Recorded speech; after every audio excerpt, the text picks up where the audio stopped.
Welcome back to 4K Tech. So this room is a little bit hot, so I wanted to turn on my Dyson fan, but I can't find the remote. So I downloaded the app and let's check out how I can control this Dyson fan with the app. While waiting for the app to download, I plugged in the Dyson fan. I'll press the power button and on my machine, it's on the top.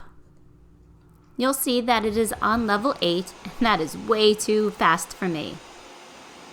Now we'll open the app and add the machine. Since the machine is already on, it knows that it's the Dyson Pure Cold. But if your app shows that it's not the right machine, just click I can't see my machine and follow the steps from there. Now we will just follow each step and let the app do its thing.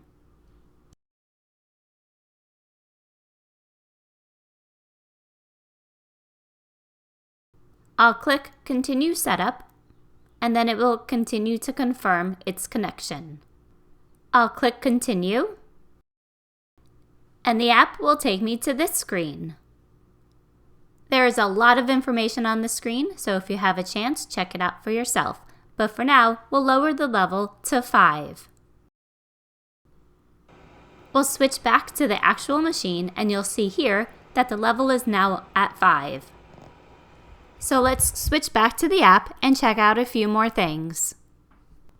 On the bottom right of the app screen, you'll see an icon, and it actually looks like a remote. So let's click that, and this screen will show up. Here is where you can control the airflow speed, the oscillation, the timer, the auto mode, a night mode, airflow direction, and most importantly, the on-off switch.